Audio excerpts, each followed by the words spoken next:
শ্রী শ্রী ঠাকুর এসেছিলেন 1295 বঙ্গাব্দ, বাংলা 1295, ইংরেজি 1888। স্থানটা হলো বর্তমান বাংলাদেশের পাবনা জেলা হিমায়তপুর, এটার পূর্ব নাম ছিল সম্বলপুর। সেইখানে তিনি এসেছেন। তার আগমনের তারিখটা হলো 30শে ভাদ্র, তিথিটা হলো তাল নবমী শুক্লপক্ষ। কখন এসেছেন? সকালবেলা। এগুলো সবগুলোর একটা মহিমা আছে। প্রত্যেকটা অবতার পুরুষের আগমনটা এমনি এমনি হয় না, আমি প্রথম থেকেই বলছি। যেমন ভগবান শ্রীকৃষ্ণ অষ্টমী তিথিতে, কৃষ্ণ কোন তিথিতে এসেছে? অষ্টমী, আমরা বলি কি জন্মাষ্টমী। রামচন্দ্র নবমী, রাম নবমী। চৈতন্যদেব পূর্ণিমা এসেছেন, এইরকম আছে। ঠাকুর আসলেন নবমীতে। নবমী কেন আসলেন? অনেক তো তিথি আছে না। এই 9 সংখ্যা হলো একটি অদ্বৈতত্ববাচক সংখ্যা।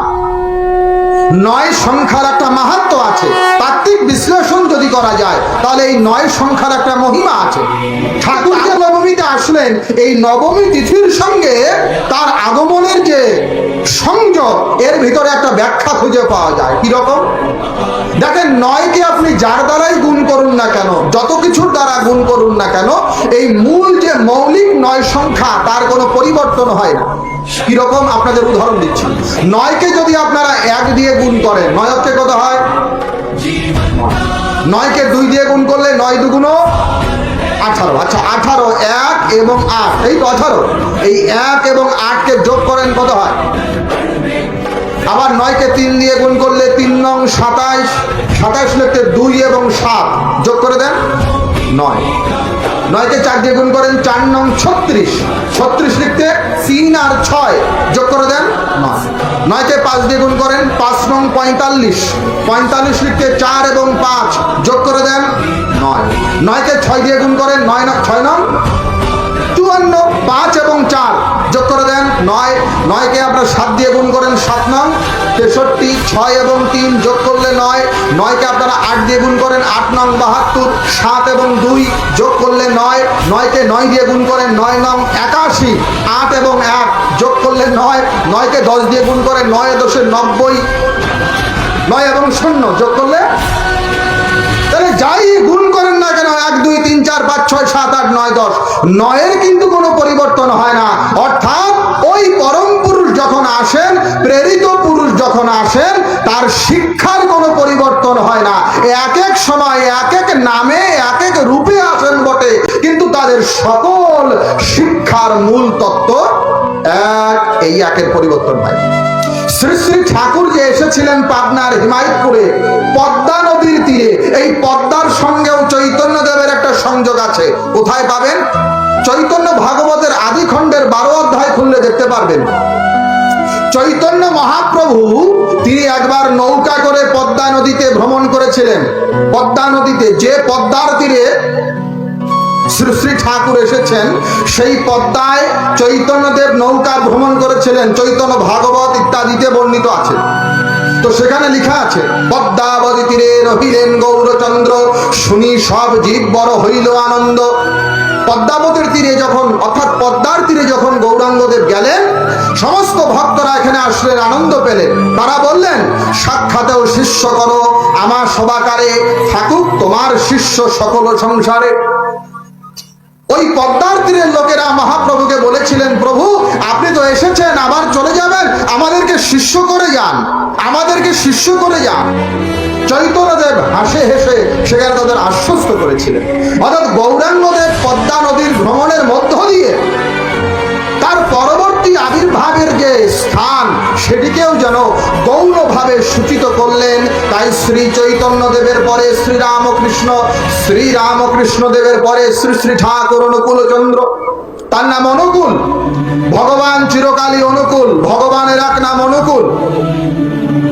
ভগবান চিরকালই অনুকূল, মনে রাখবেন।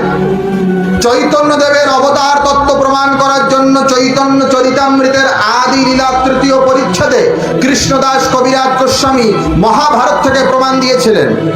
যখন চৈতন্যদেব অবতার হয়ে আসলেন, তখন প্রশ্ন করা হলো যে গৌরাঙ্গদেব যে অবতার, এই মহাপ্রভু গৌরাঙ্গদেবের নাম কোথায় আছে, প্রমাণ কি?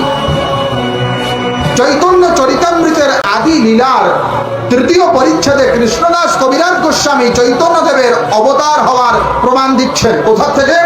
মহাভারতের অনুশাসন পর্ব বলে সেখানে বিষ্ণুর সহস্র নামে বলা আছে সুবর্ণ বর্ণ পরাঙ্গশ্চন্দনাঙ্গতি সন্ন্যাস কৃচ্ছমঃ শান্ত নিষ্ঠা শান্তি পরায়ণা এই সব গুণ লইয়া মুনি বৈশম্পায়ন সহস্র নামে কইলা তার নামের বর্ণন।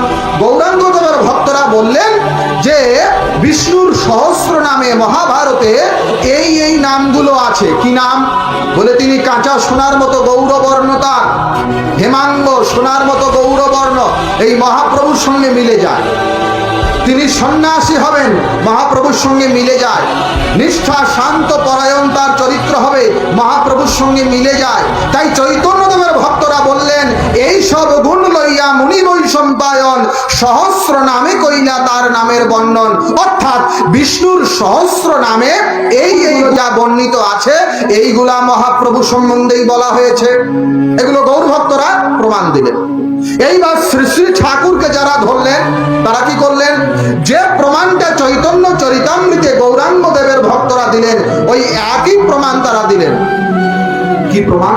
ওই মহাভারতের ওই অনুশাসন পর্বের 127তম অধ্যায়ের 50তম শ্লোকে বলা আছে অশোকস্তার তারা শূর শৌরী জনেশ্বরা অনুকূল শতাবর্ম পদ্মী পদ্মনি ভেক্ষণঃ। যে মহাভারতের প্রমাণ দিয়ে চৈতন্য চরিতামৃতে মহাপ্রভুকে ভগবানের অবতার প্রমাণ করলেন কবিরাজ গোস্বামী, সেই মহাভারতের ওই খণ্ডের ওই অধ্যায়েরই অর্থাৎ 127 অধ্যায়ের 50তম শ্লোকে পরিষ্কারভাবে অনুকূল নামটি দেওয়া আছে। যাদের বাড়িতে বাংলা কালী প্রসন্ন সিংহের মহাভারত আছে সেই মহাভারতেও 149 অধ্যায় অনুশাসন পর্ব খুলে দেখবেন অনুকূল নামটি পরিষ্কার দেয়া আছে। আরো শোনেন, ভগবান চিরকালই অনুকূল। অনুকূল শব্দের অর্থ হলো সহায়। অনুকূল মানে সহায়, যিনি চিরদিন চিরকাল প্রত্যেকটা জীবের সহায় হন। সকলেই ছেড়ে গেলে যিনি কাউকে ছাড়েন না, সকলেই ভুলে যায় কিন্তু যিনি কাউকে ভোলেন না এমনতর সহায় যিনি, তিনি অনুকূল। এই জন্য ভগবানের এক নাম অনুকূল। মহাভারতের বন পর্বের 161 অধ্যায়ে এই কলিযুগের বর্ণনা করা আছে। কোথায়? মহাভারতের বন পর্বের 161 অধ্যায়।